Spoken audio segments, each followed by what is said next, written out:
Jordan Davis, trade up 2 spots, 3 picks. A.J. Brown. Now, Sal Paolantonio texted me about the Jordan Davis pick. What was bigger, getting Davis or getting Brown, Sal Paolantonio? They get A.J. Brown. They finally have got a wide receiver, and they didn't have to draft one to hope the guy could play. They got a guy they already know can play.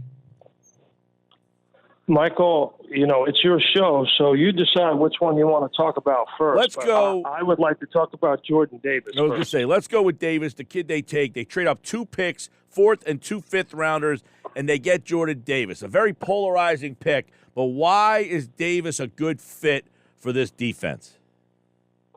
Well, Jordan Davis, in my opinion, was the first player on this draft board.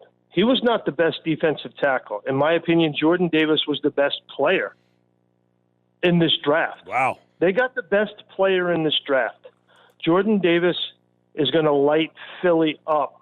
People are going to love him. Absolutely. Mike, he's unblockable. You have to block him with a double team. That's going to open up opportunities for everybody else on the defense. It's going to make Jonathan Gannon's zone-based defense that much better because they will get to the quarterback without blitzing because he's on the football field. Is he an accomplished, polished outside pass rusher? No. But he's more of a 3-technique Warren Sapp, go get the quarterback in the middle of the field. And if you try to block him with one player, a guard or a center, forget it. Forget it. Forget it. So let me ask you about. I think he's an absolute home run A+ pick. I think he's the best first round pick that Howie Roseman has made. Well, that's pretty. Well, I guess that's not a. that's a strong statement, but it's not when you think back that a lot of the misses. Although they have some good players. I mean, he drafted Lane Johnson, I guess, who's been a pretty good player for this team. But other than that, man, I don't know who his standout guy would be in this draft. But why, explain to the people, Sal, I think it's just interesting about Davis because there's a lot of talk, he's a 2-down guy. He looked like he didn't have a motor. He looked like a lot of people questioned whether he gave up in the – but that's his role. And that whole thing with Fletcher Cox last year where he was saying, I get paid to rush the passer, and this isn't what I want to do. It seems that you're putting some pieces together now that this guy – will fill a role that they didn't have last year. Right, and you can't really blame Fletcher Cox or Jordan Davis for how they're used. So to me, it's up to Jonathan Gannon to look at this guy and say, I'm just going to take his skill set, and he's going to make a difference for us. He's going to play in the other team's backfield. He's going to penetrate the line of scrimmage. He's going to occupy 2 blockers. He's going to be a force that you will have to contend with. So, Mike, here's the thing. How many players on the current 53-man roster for the Eagles demands a double team, offense or defense? How many? None. Really? Well, 0, correct? Yeah, 0. 0. Okay, so now he does. They got 2 now. They got 1 on offense and 1 on defense because that kid let's talk about A.J. Brown. Because the kid they got a wide receiver, Sal, they're going to have to double team him. They're going to have to double team A.J. Brown. So ask me about A.J. Brown, and here's what I would say. It's an instant upgrade, no question. But it's a gamble, without a doubt. I want to see how his injured knee holds up. I want to see how he plays for a 16-game season. I want to see his leadership ability on the field. I want to see how he takes his leadership style, which it can be commanding, and incorporates everybody in that wide receiver room and, lifts all boats. That's important. Mm-hmm. So those are all big question marks.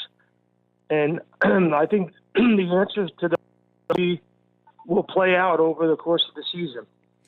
Yes. Now, the question would be, you got Smith and you got Brown. What does this do? And you got Goddard, by the way. What does this do for Jalen Hurts and what this season now? What's the message to Hurts? Hey, we went and got you this guy. So is the heat on this kid now? Like, hey, no excuses here. You got the best offensive line, and look at your offense. Mike, Jalen Hurts is on the clock. Yep. I told you that 2 weeks ago. But getting back to the A.J. Brown thing for a second, when I was on your show last month, I said, take a look at my Instagram. Take a look at Sal Pal ESPN.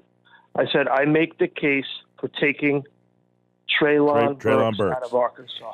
I said, Michael, if you can get Treylon Burks, if he's there, take him. He will be a superstar wide receiver in the league. He's big and strong and fast, catches everything, has great radius, has all of the measurables and immeasurables. And they decided that instead of taking Burks, they were going to trade for Brown. Instead of taking Metcalf, instead of taking Justin Jefferson, they took J.J. Arcega-Whiteside and Rager. So they made a choice here. So that's why I say it's a gamble. It's a choice. It's the decision that they have made. They made a trade for Brown. They paid him big money instead of getting Burks in. So what does that tell me? One, they want to win now. They want to win this division this year. Two, obviously because Jalen Hurts worked out and is friends with A.J. Brown, they wanted to make Jalen Hurts happy. So the clock, Michael, come on. Jalen Hurts is on the clock, Michael. No doubt. Come on. No doubt. And I guess the question, would you have rather made the trade and got a proven guy, or would you prefer that they just kept the pick 18 and the other picks, the third round, and took the Burks? If you're asking me what would I have done, I would have stayed and taken Burks. I would have not traded for Brown because of the unknown about the knee injury, the fact that he missed 3 games, the fact that you had to pay him $57 million guaranteed. And so now, you have some other guys on this roster. Devontae Smith, he's going to have to get paid eventually. Jalen's going to have to get paid eventually. There's a lot of guys on this roster that are going to have to get paid. But now this guy brought in from another team, it's always dicey when you do that, and it changes your salary structure. I guess the following would be what happens next. Jalen Reagor, by the way, deleted all of his contacts on his social media account, so I guess that's your first clue that he wants out of town, because I guess that's what everybody does when they want to leave. Yeah, okay. So my car is available if he wants to go to the airport. Right, I figure that much. All right, so they get they get the defensive tackle. They get the wide receiver. I absolutely love the Jordan Davis pick. It's an A+. I don't care what happens in this draft at all. Davis is going to be a force to be reckoned with. He will be the most dominant defensive line player. Now, you gave me this last night, Sal Pal. You said he's taller than Gronk. He's heavier than Jason Peters. His 40 time at the combine is faster than Patrick Mahomes. His 10-yard split is quicker than Jarvis Landry. And he's got a higher vertical jump than Jamal Charles and a longer broad jump than Jimmy Graham. I mean, this guy just sounds – first, my buddy said, well, what is he, Mike Mamula? No. You can look at him and see him that he's not Mike Mamula. Come on, look at his body. Right, no, I mean, the whole workout warrior – the workout warrior. No, definitely not. Those are not workout numbers. Those are numbers that are, innate. Yeah.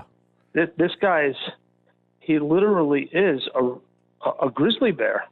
I mean, I like it. Super smart. I'm with you, man. Super smart player. I'm with you. I think this is exactly, look, we could criticize Gannon for not using what he had and trying, he tried to fit a square peg in a round hole. He wanted what he had to do what he wanted to do, and it didn't work, and it looked vanilla. Well, now we're giving you the players that you need to run your defense. Now you're on the clock. Absolutely. You know what? And it's up to Gannon, I'll say it again, it's up to Jonathan Gannon to utilize him and coach him properly, because he's not Fletcher Cox. He has the potential to be Jerome Brown. Yeah, I just said that. I just said that, Mike Gill. I said it. I'm writing that down so that I don't forget, because that's a pretty high. That's a pretty high comparison right there, man. I'm telling you, turn on the tape and look at how he plays. I like it. When the motor's running, properly coached in the proper situation, unblockable. You can't block him with one guy. No, that's the big thing. So what do they got to do for the next couple of days? They need a corner, no question. They have a big hole at right corner. Yeah. They played way too much zone defense last year. It killed them. They had the 7th most zone defensive snaps in the league last year. Bad. It's good when you can get to the quarterback, bad when you can't. So they need a pass rusher and a corner. And if there's a good running back to put into the rotation, I would do that too. I know you got to go. I got big time by Tim Legler. He said, I got to go. I'm on Sports Center. I think you're going to do the same thing to me, right? hey, listen. Being big time by Tim Legler is a badge of honor, man. I got big time by Tim Legler on Wednesday, and I'm getting big time by Sal Paolantonio on Friday. All right. You know what that means? That means we love you. Hey, I'll talk to you during training camp. Have a great couple of months. We'll talk in July, okay? All right, Sal. Take care. Sal Paolantonio, Sal Pal Friday here on the Sports Bash Live, 97.3 ESPN.